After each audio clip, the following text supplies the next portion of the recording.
કેમ છો મિત્રો? હું છું દિગ્વિજયસિંહ ચાવડા અને આપ જોઈ રહ્યા છો મારી channel food with DC. 5 veg restaurant search કરી હતી ત્યારે મને આ મધર્સ વેજ પ્લાઝાનું રેટિંગ સૌથી વધારે દેખાયું હતું. અમે વિથ ફેમિલી અહીંયા ફરવા આવ્યા છીએ, તો ચલો આપણે જઈએ રેસ્ટોરન્ટમાં અને આપને જણાવું કે અહીંયાનું ફૂડ કેવું છે, ક્વોલિટી કેવી છે, કેળાના પત્તા પર જે જમવા માટે જે વસ્તુઓ આપે છે એમાં કઈ કઈ વાનગીઓ હોય છે. તો ચલો જઈએ.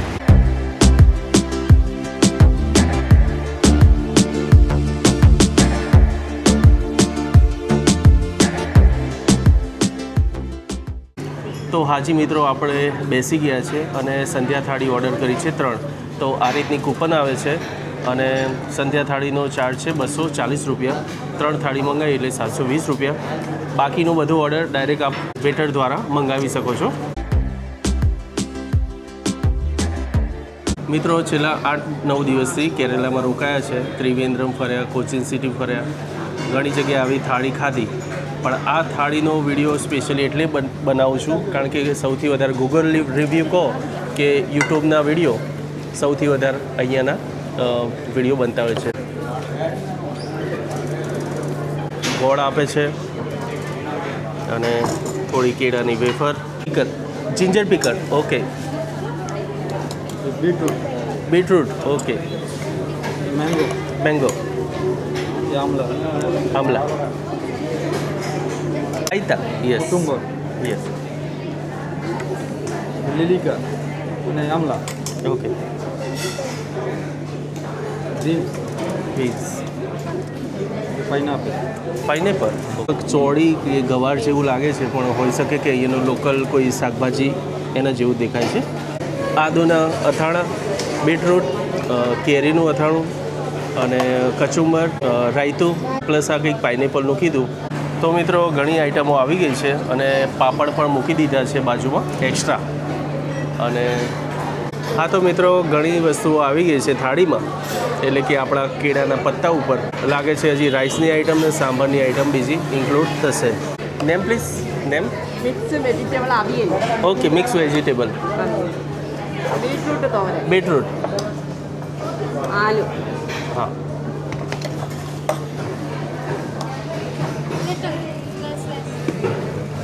બ્રાઉન રાઈસ છે. બેસ્ટ ક્વોલિટીના રાઈસ લાગે છે કારણ કે 8-9 દિવસથી હું ખાઉં છું અહીંયા. આની ક્વોલિટી એટલે કહેવાય છે આપણે ચોખા કોતરા વગરના જે ક્વોલિટી અને ટેસ્ટ આપે છે. ગુજરાતમાં મેં દાવતના અને બીજા પણ બ્રાઉન રાઈસ ખાઈ લીધા, પણ આ ક્વોલિટી દાલ. Okay, first eat dal and then other ghee. Okay, second sambar. Okay, હવે આની અંદર મેડમે જેમ કીધું તોડવાનું ઘી, પાપડ, અને પાપડ તોડ્યા પછી હા, તો મિત્રો, ફર્સ્ટ સ્ટાર્ટ કરીશું ભાત અને જે દાળ છે. મિત્રો, ના કોઈ ખટાશ, ના કોઈ આંબલી, ના ટામેટું, પ્યોર દાળ, ભાત અને જોડે એમને ઘી નાખ્યું. ઘીની ક્વોલિટી પણ ઓસમ છે, એકદમ યુનિક ટેસ્ટ આવે છે. અહીંયા ઘણા દિવસથી ખાધું પણ કેરી સિવાય કોઈ પણ ખટાશ આ લોકો યુઝ નથી કરતા. નેચરલ ખટાશ જ ઉપયોગ કરે છે, લીંબુના ફૂલ નહીં, ના કોઈ એક્સ્ટ્રા આંબલી કે કોઈ જાતની એવી ખટાશ કે આપણે કહેવાય છે ને કે અમુક જગ્યાએ અમદાવાદમાં આપણે સાંભર પીધી હોય તો બીજા દિવસે શરીર જકડાઈ જતું હોય. ફર્સ્ટ ટેસ્ટ કર્યો મેં બ્રાઉન રાઈસ અને દાળનો. હવે આ જે પાઇનેપલની આઈટમ છે આ શું છે એ આપણે કરીશું. પથ્થરના ખલ ઉપર પાઇનેપલ જે રીતે પીસીને ચટણી બનાવેલી હોય એ રીતની ચટણી છે. આ છે એમની મિક્સ વેજીટેબલ, સુપર ટેસ્ટ. બીટનું કચુંબર છે,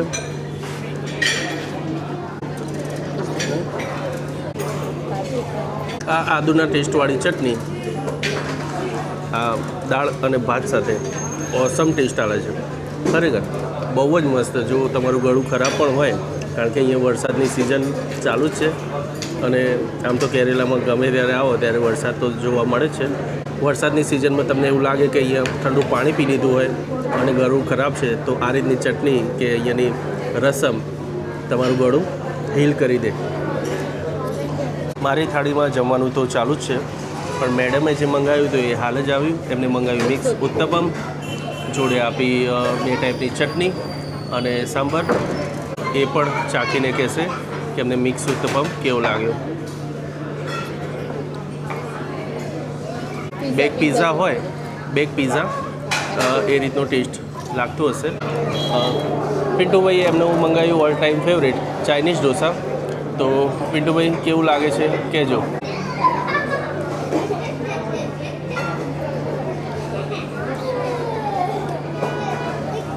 સારું છે. અ લિટલ ઓકે હા. પહેલાં આપી હતી દાળ, હવે આપી સાંભર.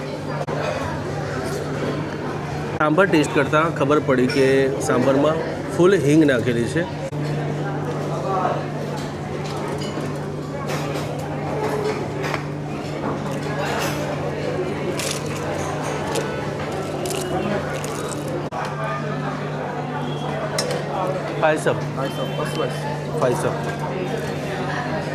પાયસમ લગભગ સ્વીટ આઇટમ છે.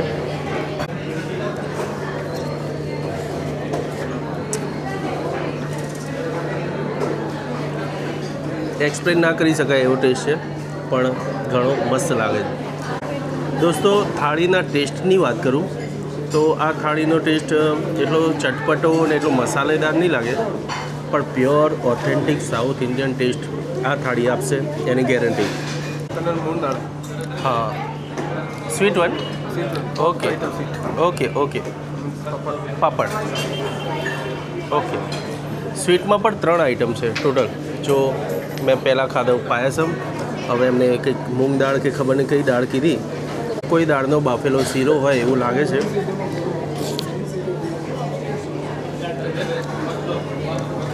Super taste, super. બહુ જ મસ્ત છે. પાઇનેપલનો કંઈક સિરપ આપી છે.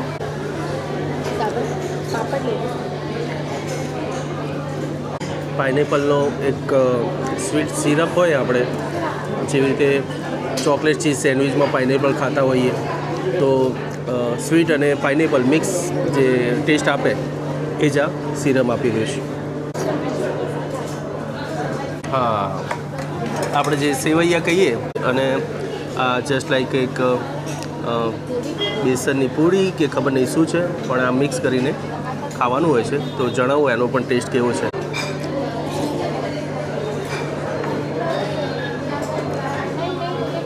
સેવૈયા અને માલપુઓ જેવી રીતે મિક્સ કરીને ખાઈએ આપણે ગળ્યો, એવો આ કોમ્બિનેશનવાળો ટેસ્ટ આપે છે. ભાઈને ફરીથી પૂછ્યું, એટલે એમને પોળી કીધી હતી પહેલાં, એટલે મને પરફેક્ટ ખ્યાલ આવી ગયો. મહારાષ્ટ્રમાં અને ગુજરાતમાં આપણે પૂરણપોળી બનાવીએ જે ફિલિંગ સાથે, દાળ સાથે, બસ આ એવી છે. થોડી પાતળી છે અને જોડે સેવૈયા, અને સ્પેશિયલ જે મુસ્લિમ કોમ્યુનિટી બનાવે છે ઈદ વખતે મીઠી સેવૈયા, બસ આ ગ્રેટ કોમ્બિનેશન એવો છે. પાછળ ટીવીમાં સ્લાઇડ ચાલી રહી છે કે ફેમસ જે પણ યુટ્યુબર ખાવા આવ્યા હોય, રિવ્યૂ આપ્યું હોય, એમની સ્લાઇડ ચાલી રહી છે. લોકો ઓળખે, આપણને કોઈ ઓળખતું નથી, આપણે નવા છીએ, હજી સ્ટાર્ટઅપ છે આપણું, બોલતા આવડતું નહીં, ખાતા આવડતું નહીં, તો ક્યાંથી સબસ્ક્રાઈબર વધશે. હા, આપ ચાહશો કે આ રીતના વિડીયો આપને પસંદ આવતા હોય તો સબસ્ક્રાઈબ કરીને વિડીયોને ફોરવર્ડ કરજો, લાઈક જરૂર કરજો, તો બીજાને રિકમેન્ડ થશે, એમ આપણે ચેનલ ગ્રોથ કરશે. જોઈશું એમ જ્યાં ફરવા જઈશું આ રીતે તો ખાઈશું જ, પણ અમદાવાદમાં અને ગુજરાતમાં જે ઠેર જે ફેમસ વસ્તુ હોય છે એ પણ જરૂર ટેસ્ટ કરીશું, રિવ્યૂ આપીશું. અત્યાર સુધી મેં શોર્ટ્સ જ બનાવ્યા છે, પણ હવે લોંગ વિડીયો પણ હું આ વિડીયો પર બનાવીને મૂકીશ. પત્તા પર ખાવાની જૂની યાદ તાજા થઈ ગઈ. જેવી રીતે ગુજરાતમાં આપણે લગ્ન વખતે અને બીજા કોઈ પ્રસંગ વખતે પતરાળામાં ખવડાવતા, એવી રીતે જ આજે કેળાના પત્તા પર ખાઈને એવી જ ફિલિંગ આવી. અને ઇકો ફ્રેન્ડલી પણ છે. ઉઠાઈને બકરીને કે ગાય ભેંસને આપી દો તો પણ ખાઈ જાય. એ ગામડાના જૂના લોકો પકડી રાખેલું. પછી ડિસ્પોઝેબલ ડીશો ને થાળી ને સ્ટીલની ડીશો ને બધું પ્રકરણ ચાલતું રહ્યું. ના ધોવાની જરૂરત, ના ફરીથી યુઝ થવાનો ડર, એટલે સીધું use and throw. What is this? હું આ ખાઈને ઊભો જ થવાનો હતો, પણ એમને મને બેસાડ્યો અને ફરીથી કીધું લાસ્ટ આઈટમ બાકી છે.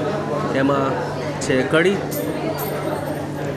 રસમ અને આપણી છાશ, દહીં ટાઈપ છાશ છે.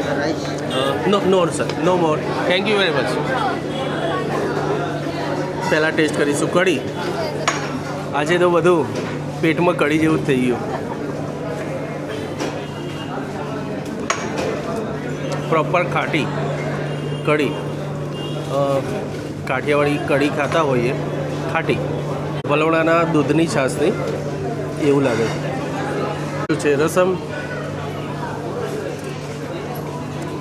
એ જ રસમ જે અહીંયા રેગ્યુલર મળે છે જોવા, અને ખાસ હિંગનો ટેસ્ટ આવે છે. જો ઉપરથી પણ પી જાઓ તો ડાયજેશન માટે બહુ સારી છે. જે આપણે ચરણામૂત માટે જે દહીં બનાવતા હોય એવી થિકનેસ છે, પણ સ્વીટ નથી. તો અહીંયા થાય છે આપણું મિલ પૂરું, અને અહીંયા વિડીયો થાય છે ક્લોઝ. આપને આ વિડીયો કેવો લાગ્યો જરૂર કોમેન્ટમાં કહેજો. બે સવારના બધા વેઇટિંગમાં ઊભા છે, તો એમને પણ ખાવાનો મોકો આપીએ અને કરીએ જય માતાજી. તો મળીએ એક બીજા બ્લોગમાં. ત્યાં સુધી રજા આપજો. જય હિન્દ.